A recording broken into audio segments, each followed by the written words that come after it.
This episode is part of a long series exploring how some evangelicals tied themselves to the Republican Party in the 1970s and 80s. It can stand on its own, but when you're done, go back and start at the beginning with the episode Prologue, What is Biblical? This is the death penalty. And because of the topic, you may want to consider how much you want the little ones to hear. Hint, hint, it won't be graphic.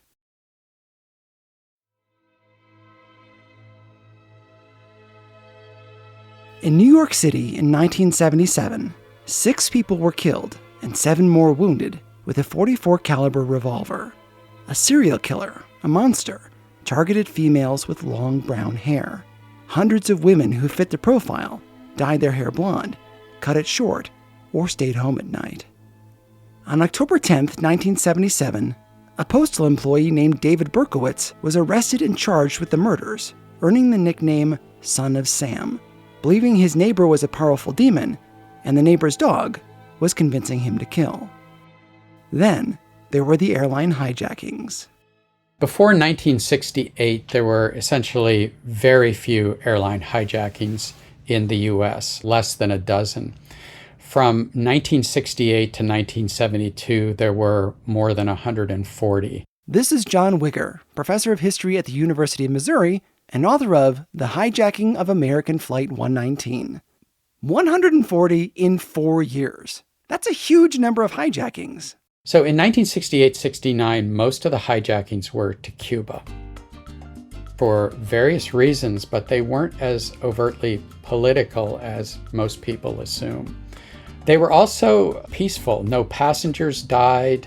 In fact, people found that they really enjoyed this experience. The Cuban government would put them up, they'd see Havana, maybe the beach, get some food, and they'd be on their way.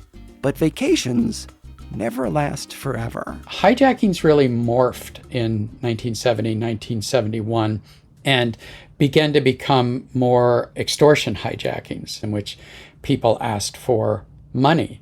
All of these hijackers were caught. It wasn't a good way to get away with your crime. You'd make a splash, get a dose of fame, and then go to jail. At least, until someone figured out how to crack the system. Instead of landing in Cuba or some island somewhere, a man calling himself D.B. Cooper jumped from a Boeing 727 in 1971, wearing a parachute, never to be heard from again. 5 copycats followed his lead. And this just kept going. Until the second half of 1972. And then these extortion hijackings turned increasingly violent. Passengers were killed, sometimes in shootouts aboard planes with FBI agents. And at that point, both the airlines and the FAA said enough is enough, let's put in more robust security. And this is when you get metal detectors and X-ray machines for carry-on luggage. Airline hijackings, D.B. Cooper, and the Son of Sam are just scratching the surface of the 1970s. There were massive protests, the Kent State shootings, veterans coming home missing limbs from Vietnam, wrestling with PTSD, the rise of drug culture. President Nixon ran his campaign on law and order, showing clips of riots in the streets, then got away with prolonging the war to boost his candidacy. Watergate, the vice president essentially getting a slap on the wrist after taking bribes in office, broadening news coverage brought this kind of chaos, corruption, and uncertainty into living rooms across the country. On top of that, violent crime was escalating. In 1950, there were 4.6 murders per 100,000 Americans. In 1974, just 24 years later, the number more than doubled to 9.8. According to statistics from the FBI, the crime rate continued to grow until the 1990s, when it began its long decline, though there have been small spikes. Nothing approaching the highs of those eras. While the 1970s were exploding, some politicians called for draconian measures, including Ronald Reagan, like this nugget from 1973 in favor of lethal injection as a more humane method of execution. Being a former farmer and horse raiser, I know what it's like to try to eliminate an injured horse by shooting him. Now you call the veterinarian, and the vet gives it a shot, and the horse goes to sleep. That's it. Reagan was, according to historian Rick Perlstein, a leading advocate for the death penalty, and a hero to the emerging far right. The issue jumped into the spotlight in that wild decade thanks to the Supreme Court. As Americans grew afraid of their neighbors, more and more of them saw the death penalty as Reagan did, a deterrent to criminals. What gets overlooked is that for a few years as the 60s turned into the 70s, the United States didn't execute anyone. Nobody. But then, the Supreme Court struck down the death penalty as unconstitutional, and Americans kinda lost their minds. Where they'd once been resigned to letting it go, they suddenly rose to its defense. Demand for execution was back with a vengeance, with the support of the religious right. You're listening to the show that uses journalistic tools to look inside the Christian church. We press pause on the culture wars in order to explore how we got here and how we can do better. I'm Chris Staron, and this is Truce.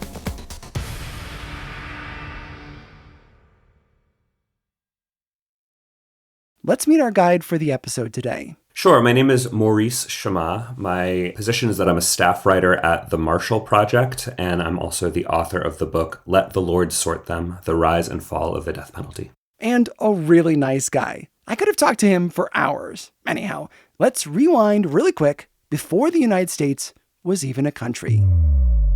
So the death penalty has been a reality in sort of most times and places in world history, I think is sort of a useful thing to set the table with, to sort of execute in a slightly more formal way people who are considered, pariahs or have committed some kind of egregious wrong. English colonies killed people for a number of crimes.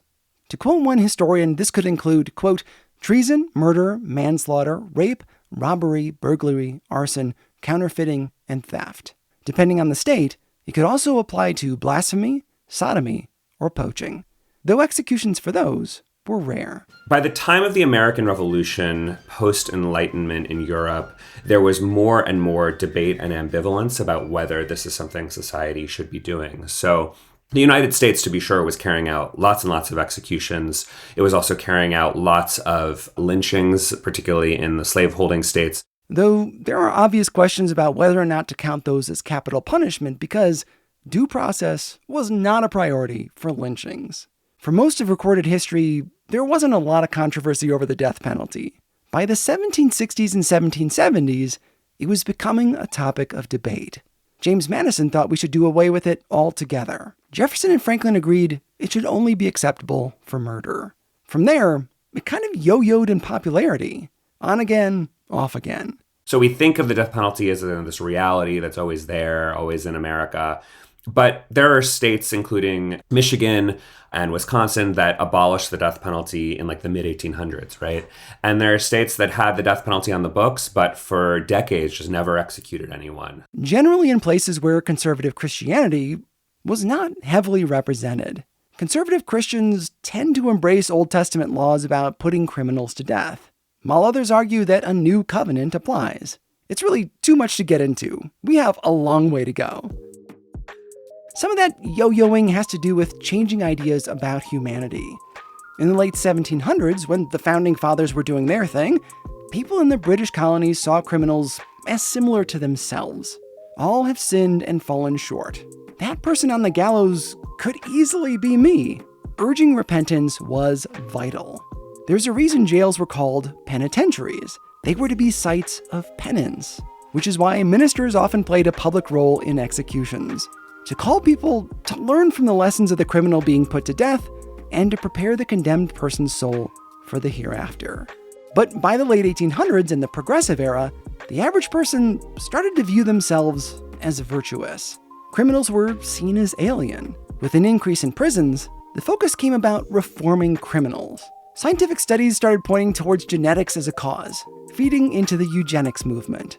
But there was also a growing awareness that a person's history could play into it, which led to some ridicule.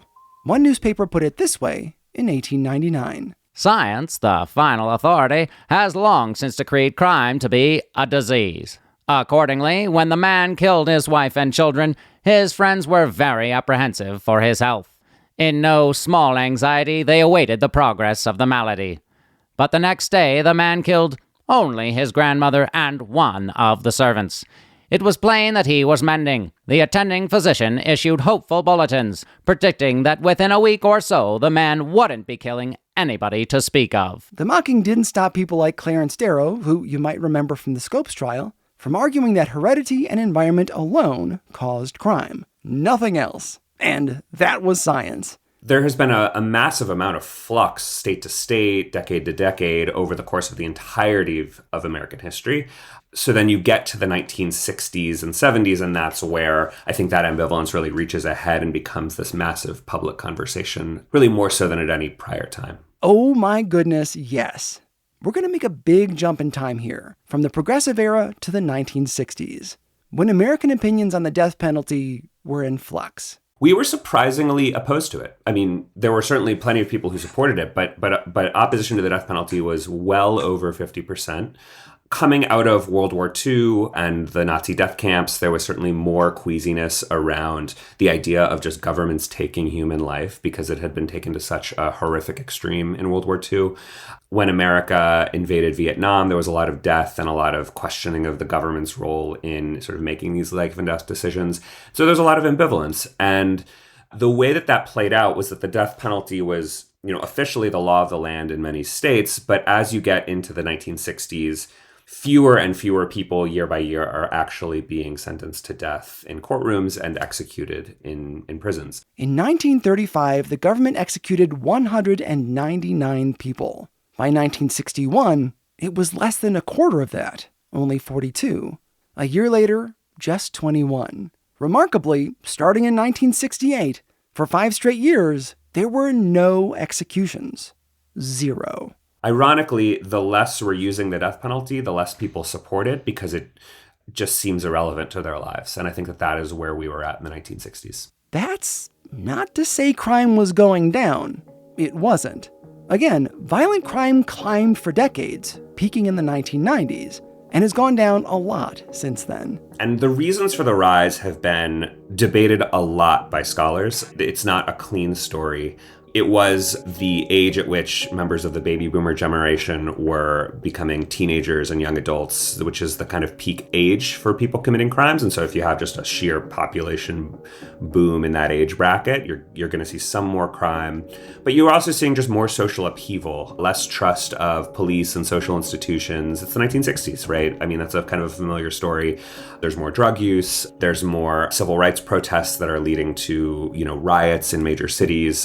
Less trust of the government, more social upheaval, and as a result of that, more crime. Which led some lawmakers to use more rhetoric around fighting crime, like Richard Nixon, who ran his 1968 campaign on law and order. Crime is extraordinarily complicated as a social phenomenon. It's very hard to A, understand why it's going up or going down, and then B, fix that and reduce it. So the death penalty has often emerged as a kind of easy solution because it is easy to kind of sell to the public if you're a policymaker. Oh, here's this way we reduce crime. We scare criminals by executing them. It imagines an interesting scenario. The guy decides he's gonna rob a store. I got my ski mask, a bag for the loot, oh yeah, and my gun. In the midst of his plans, he pauses and thinks, but if anything happens, I could get the chair for this. At the same time, I need the money. Maybe he stops there, maybe he doesn't. Perhaps he walks into the store, holds the place up. Give me all your cash. And in the process, someone confronts him. You can't have it. This is my store, big fella, and I say what goes. The robber lifts his pistol, aims it at the owner's chest, and just as he's about to pull the trigger, pauses for a moment. If I shoot this guy, I might get lethal injection. All the people on death row got there for murder, and the robbery's only gonna make things worse. The logic goes that he'll stop, think about the possibility of being executed, and change his mind. Forget it. I'll go for ice cream instead. It's hard to see the data supporting that idea. Not impossible, just hard. While the death penalty was being used in record numbers in the 70s, 80s, and 90s, violent crime continued to go up. If it's a magic solution, we get the death penalty and crime goes down, it didn't seem to work with that era. To recap, In the 1960s, crime was going up. At the same time that it seemed like the death penalty might go away, a number of states removed capital punishment. Right in this period of quiet decline, there was an interesting move in the Supreme Court. They kind of threw out a signal. We'd like to weigh in on the death penalty. So at that moment, there is a small, basically forgettable death penalty case out of Alabama. Rudolph v. Alabama. The Supreme Court says, we're not going to hear this case. We're not interested in it.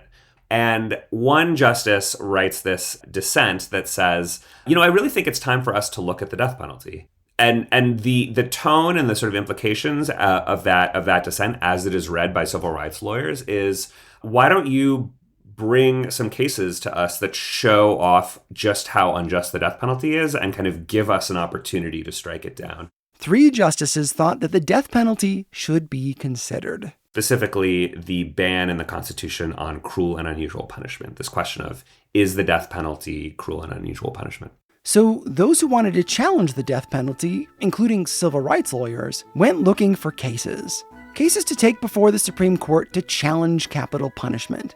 One of these groups was the NAACP's Legal Defense Fund, or LDF, because there was an obvious racial component to the people being executed in this era. Of course, white prisoners are executed all the time and face death sentences all the time, but on the whole, proportionally, far more black prisoners are being sentenced to death and executed.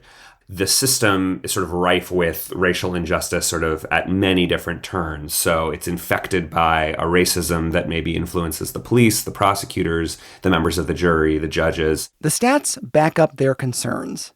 In the previous 40-odd years, 455 people were executed for rape in the United States. 405 of those were black. 89% of people on death row for rape were black. A black man who murdered in Texas had an 88% chance of the death penalty, compared to just 22% for other races. Clearly, race played a part in sentencing. So the NAACP's Legal Defense Fund, or LDF, jumped at the chance to test the death penalty. The guy in charge was a lanky, tall law professor named Anthony Amsterdam. I read a lot about how he would, chain smoke and seem to subsist on coffee and stay up all night and had this, savant ability to remember citations in the case law. Really just sort of wowed everyone around him as this kind of once-in-a-generation civil rights lawyering genius. When the Supreme Court sent out their signal about the Eighth Amendment, Amsterdam heard it loud and clear. While his teams of law students spread across the South gathering information, the LDF assembled what were called last aid kits, bundles of legal briefs distributed by the LDF and ACLU that could be filed by any lawyer trying to stop an execution, slowing things down, which contributed to executions grinding to a complete halt. Again, from 1968 to 1972, there were no prisoners killed by the government. As a member of the LDF said, for each year the United States went without executions, the more hollow would ring claims that the American people could not do without them.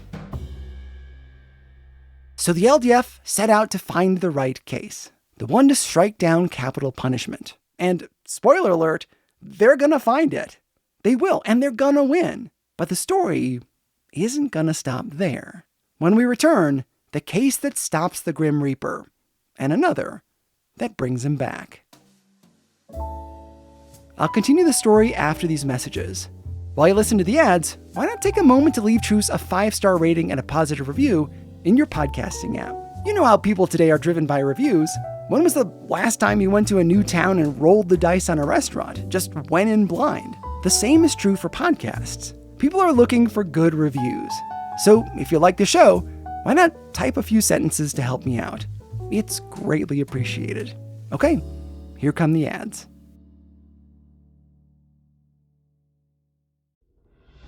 Hey friends, can you believe it? I've been working on Truce for almost 8 years.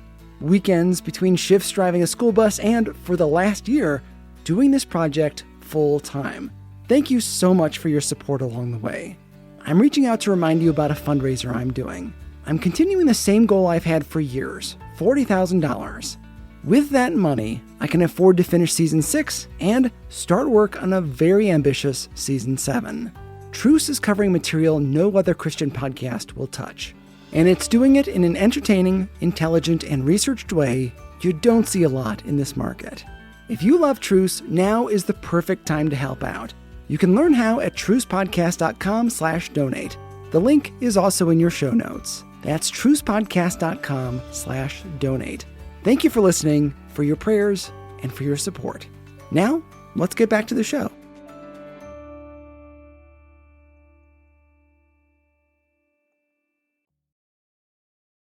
Welcome back. This is Truce. Today we're talking about the surprising resurrection of the death penalty.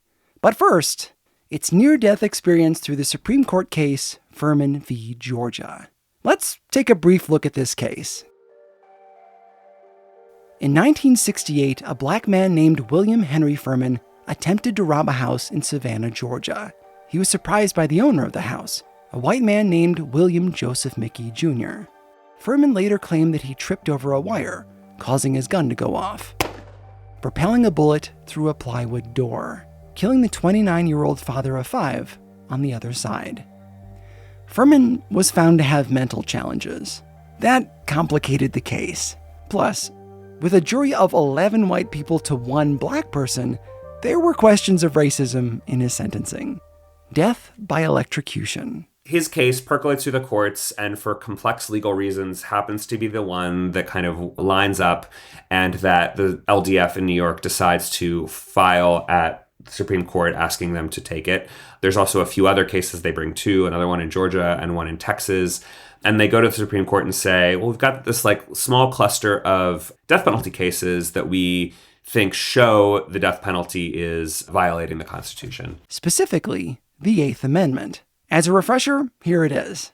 It's surprisingly short. Excessive bail shall not be required, nor excessive fines imposed, nor cruel and unusual punishments inflicted. Okay, so that can be interpreted a couple of different ways.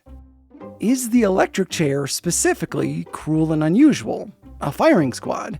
What about lethal injection? Any number of ways people were killed. That's one angle. But there's also a more interesting one.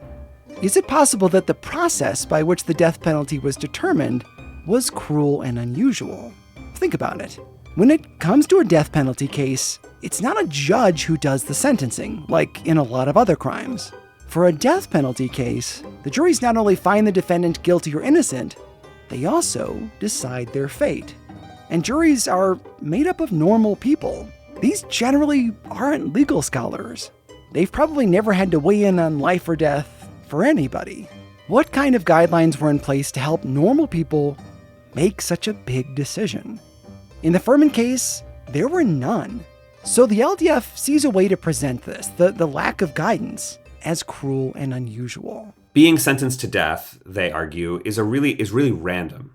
That in America, in any given year, there are thousands of murders, and the people who are sentenced to death and eventually executed for some of those murders is this vanishingly small number, so small that it's effectively random. Why did dozens of defendants with similar crimes get a prison sentence and another get the death penalty?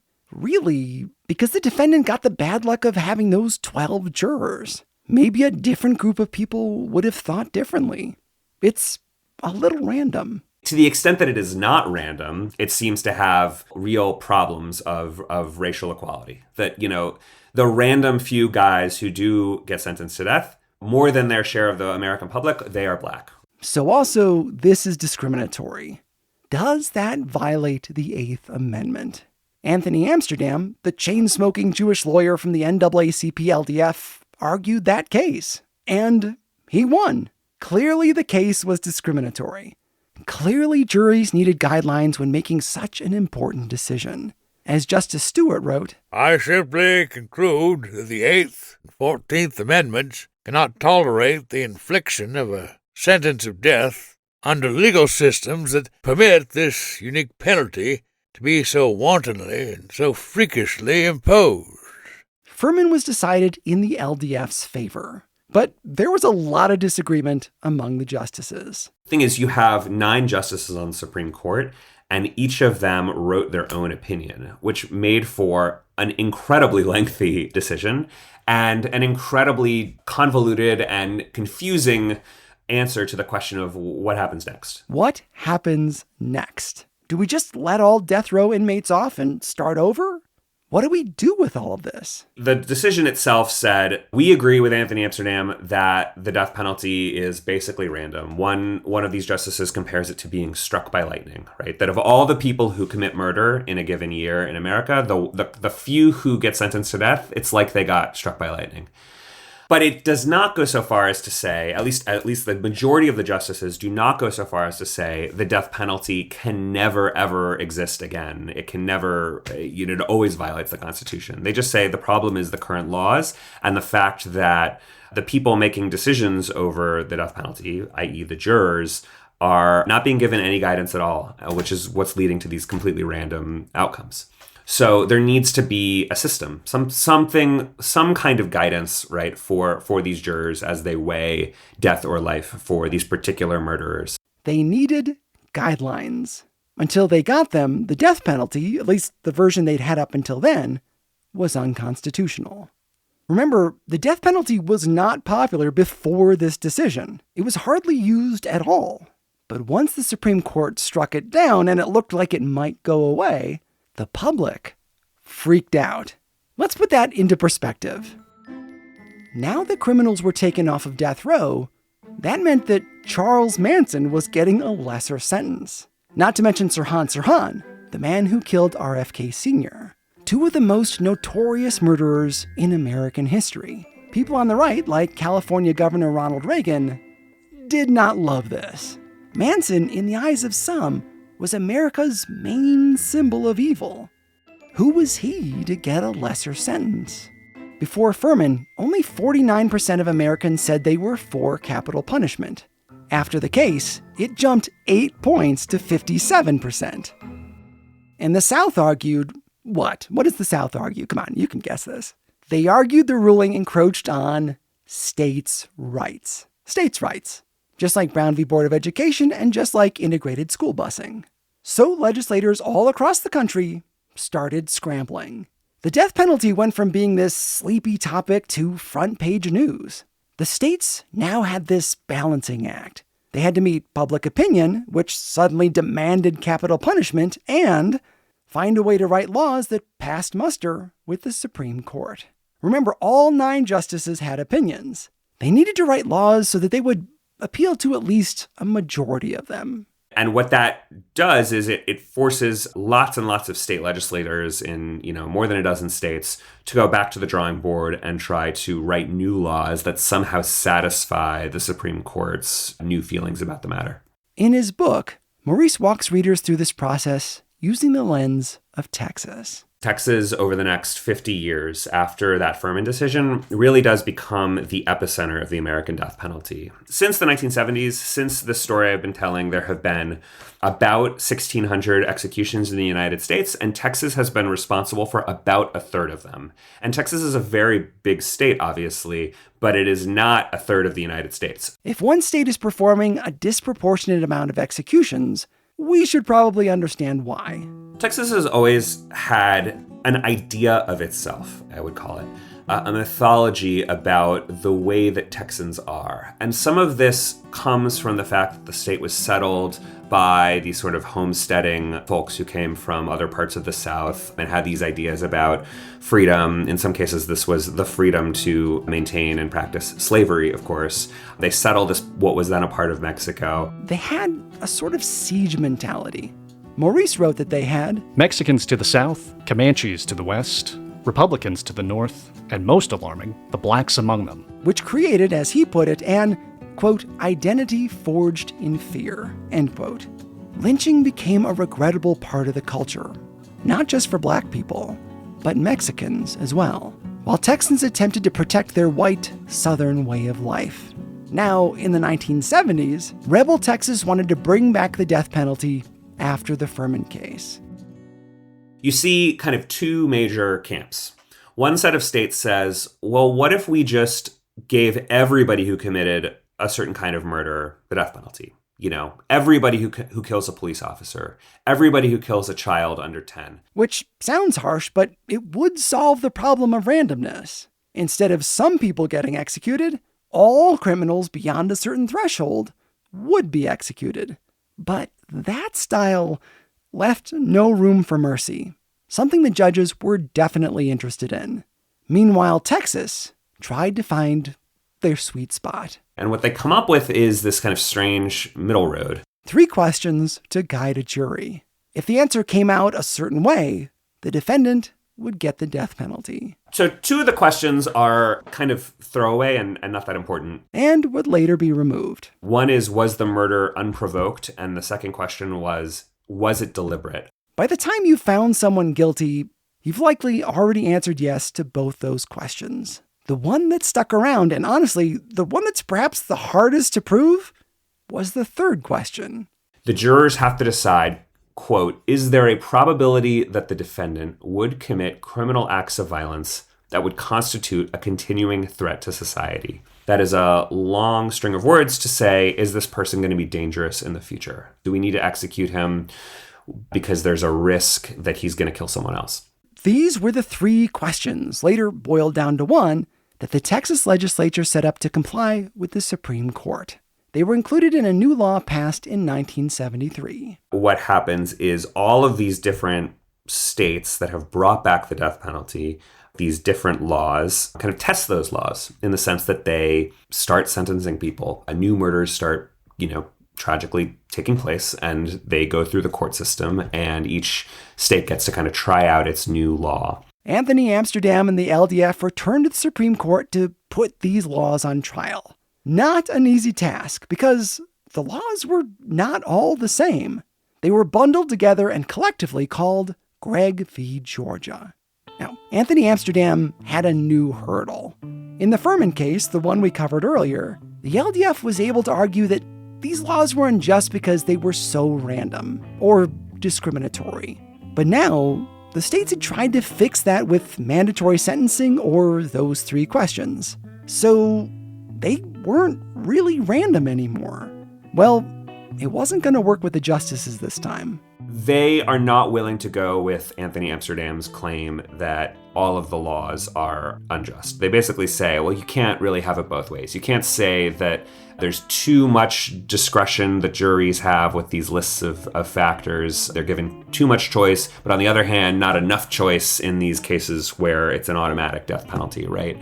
Like, surely one of these states has kind of solved your problem. And Anthony Amsterdam is so committed to the argument that the death penalty is unjust in all cases that he is not willing to bend. And as a result, he comes off to the Supreme Court as seeming like kind of a zealot. They now see him as sort of out of step with constitutional ideas, with the general public. There's this very memorable exchange at the oral argument where one of the Supreme Court justices basically tries to get him to say, well, what about Hitler? I mean, this version, you think of this as almost like the version of this debate that would happen like at a dinner party or something, or among like undergraduates in philosophy class or something, right? Like the what about Hitler question.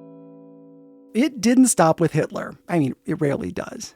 Justice Stevens asked him, suppose just one crime, say air piracy, and nothing else. Air piracy! Remember, in the 1970s, this was a big question.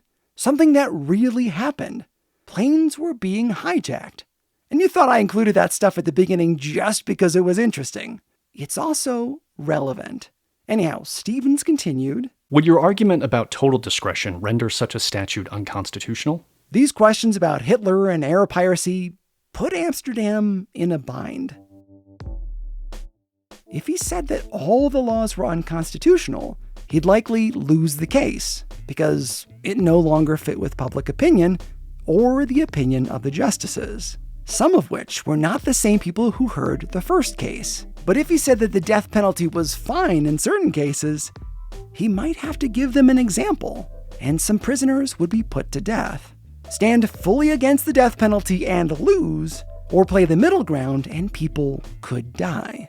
His primary adversary on the other side of this was Solicitor General Robert Bork, which at this point maybe means nothing to you, but he'll come up later this season when we talk about constitutional originalism. Just kind of tuck his name away for later. Caught in a pickle, Amsterdam and the NAACP's LDF lost. The states won the case and several laws passed muster, meaning in some states, the death penalty was, once again, legal. There's a member of the Supreme Court, John Paul Stevens, who himself said that of his, decades in the court, this was one of the cases, or maybe the only case that he really regretted. That regret for some of these people is hindsight, because at the time it was not abundantly clear that Texas would become the epicenter of the death penalty executions. But what ends up happening is that question of future dangerousness really gets answered yes, like most of the time, right? The vast majority of the time. And prosecutors become, in the 70s and 80s and 90s, really adept at scaring the heck out of jurors. They bring in like forensic psychologists who say, I am 100% certain that this man will kill again if you don't execute him, right? And of course, no psychologist could ever say that. That's absurd.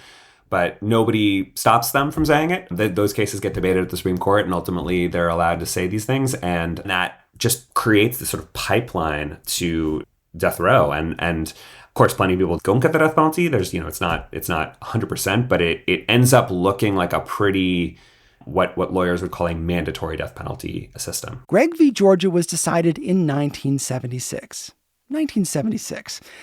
What else was going on that year? Oh yeah, a presidential election.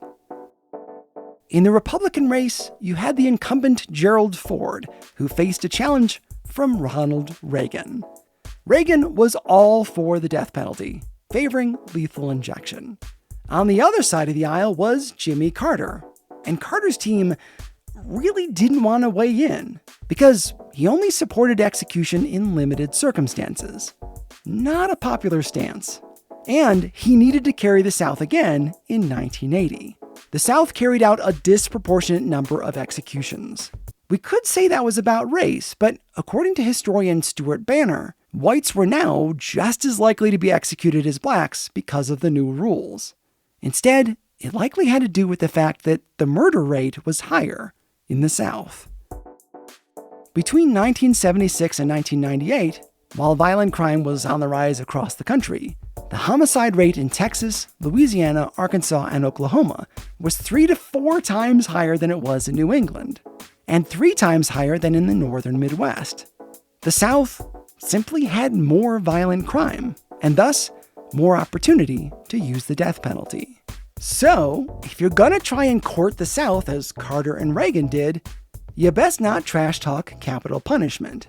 Then in 1980, there was another constituency to court, the religious right. That's what this whole season's about, right?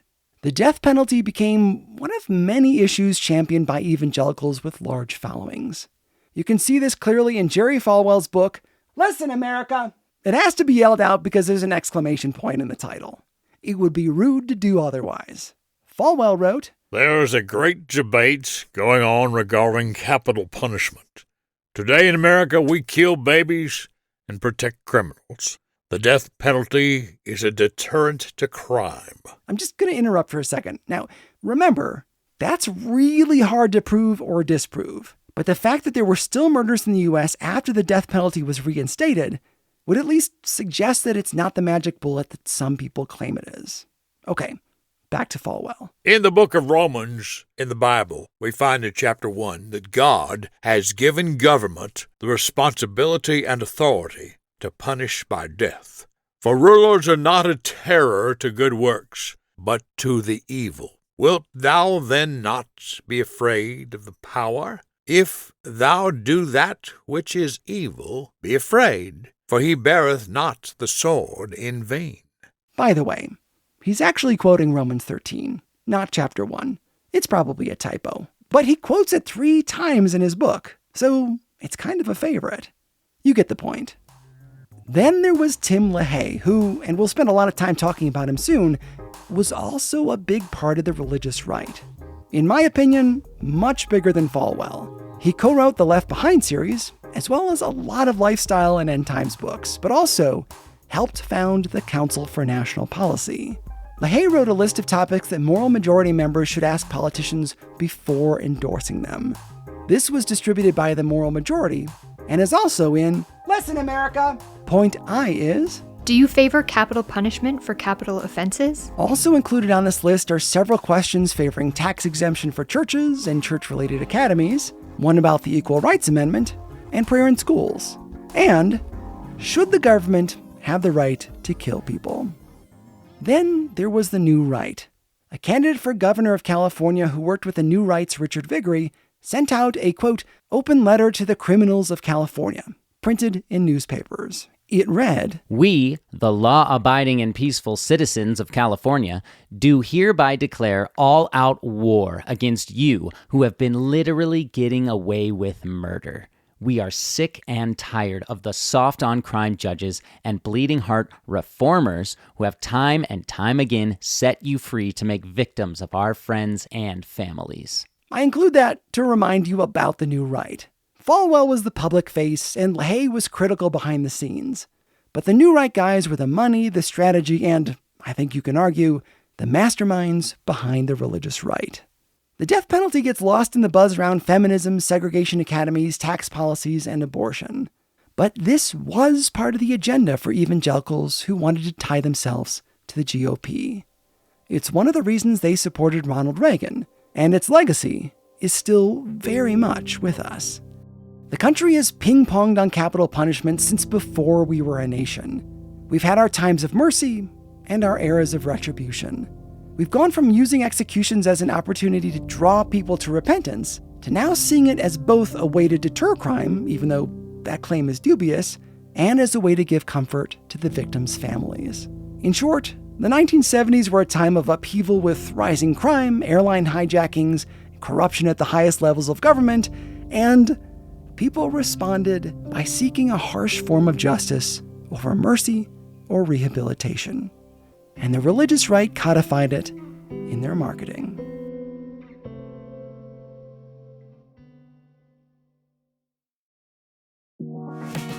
Special thanks to Maurice Shama. His book is Let the Lord Sort Them. It's a great introduction to the topic and goes way beyond what we covered today. I also got a ton out of The Death Penalty, An American History by Stuart Banner, which is excellent for those who want to get more specific and in-depth.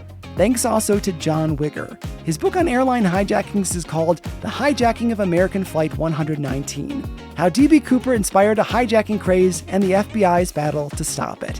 What a title, right? We'll hear more from him later this season when we talk about the Bakers. There were a bunch of other sources, and you can find them in your show notes and on the website. I'm indebted to my brother Nick for letting me talk about this for weeks. Special thanks to everyone who gave me their voice for this episode, including Chris Sloan, Kenneth Forte, Dave Monroe, Josh Griffith, and Bob Stevenson. Truce is listener-supported. No, really. I know there are lots of creators out there asking for money, but this thing only happens because of people like you. I quit my job over a year ago so I could focus on covering stories that no other Christian podcast is touching. Seriously, what other Christian book, movie, podcast, or radio show covers these topics in a way that's fun, accessible, and balanced? I'm doing okay keeping up, but this could be so much better. First of all, I could meet my bills each month without a sense of dread. But also, if I could bring on a staff, that would mean more voices, better research, and increased accountability. There are lots of companies and organizations out there fundraising by telling us to hate or denounce each other. If we want calm, reasoned research, we have to support it financially. Because the big donors aren't likely to support someone critiquing the role of money in evangelicalism. If you're a member of about the 97% of people who have never given to help me out, maybe this is the time. Even $10 a month goes a long way. You can learn how at trucepodcast.com/donate. Patrons of the show may also be eligible for bonus materials like More with Maurice and John Wigger from this episode. That's trucepodcast.com/donate. Truce is a production of Truce Media, LLC. And God willing, we'll talk again soon. I'm Chris Starin, and this is Truce.